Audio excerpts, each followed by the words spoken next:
নেতাজি সুভাষচন্দ্র বসুর জন্মদিবস উপলক্ষে একদিনের ভলিবল প্রতিযোগিতা অনুষ্ঠিত হলো নানুর ব্লকের দাসকল গ্রাম ত্রাণ সমিতির উদ্যোগে। লাভপুরের বিধায়ক অভিজিৎ সিনহার পৃষ্ঠপোষকতায় এই ভলিবল প্রতিযোগিতা অনুষ্ঠিত হয়।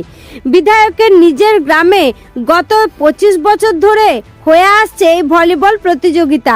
নেতাজি সুভাষচন্দ্র বসুর জন্মদিন উপলক্ষে লাভপুরের বিধায়ক অভিজিৎ সিনহা নেতাজি সুভাষচন্দ্র বসুর প্রতিকৃতিতে মালা দিয়ে শ্রদ্ধা জানান এবং তারপর এই ভলিবল প্রতিযোগিতার শুভ উদ্বোধন করেন। ভারতবর্ষের বিভিন্ন রাজ্য থেকে ভলিবল খেলোয়াড়রা এই ভলিবল প্রতিযোগিতায় এসে অংশগ্রহণ করেন। পরবর্তী দিন এই ভলিবল প্রতিযোগিতা যাতে আরও উন্নতভাবে করা যায় এই প্রচেষ্টা চালাবেন বলে জানান বিধায়ক অভিজিৎ সিনহা। বীরভূমের নানুর থেকে কার্তিক ভান্ডারীর রিপোর্ট, তারাপীঠ টিভি।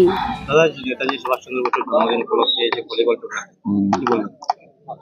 এটা প্রায় দীর্ঘ 25 বছর ধরে এই দাসকল গ্রামে নেতাজি সুভাষচন্দ্র বসুর জন্মদিন উপলক্ষে এই ভলিবল টুর্নামেন্টটা হয় এবং খুব উচ্চ মানের খেলা হয়। প্রত্যেক বছরই আমি এখানে আসি।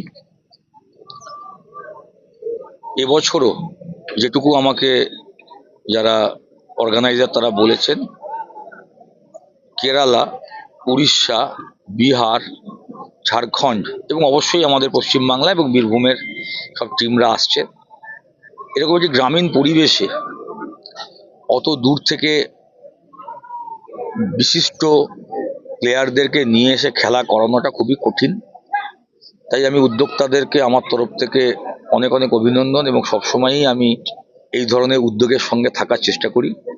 তাই এই ভলিবল টুর্নামেন্টেও আমাদের সকলের তরফ থেকে অনেক অনেক শুভেচ্ছা এবং সহযোগিতা ছিল, আছে এবং থাকবে। এবং আজকের এই পুণ্য দিনে নেতাজিকে স্মরণ করে মাননীয় মুখ্যমন্ত্রী মমতা বন্দ্যোপাধ্যায়ের নির্দেশে আমরা যারা মমতা বন্দ্যোপাধ্যায়ের সৈনিক, বিভিন্ন ধরনের অনুষ্ঠান চলছে।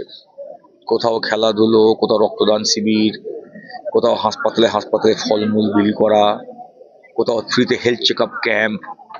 সেই রকমই আজকে সারাদিন আমার বিধানসভাতে অনেক অনুষ্ঠান আছে, আর এটা তো আমার গ্রামের বাড়ি, তাই সব জায়গাতেই যাওয়ার চেষ্টা করব।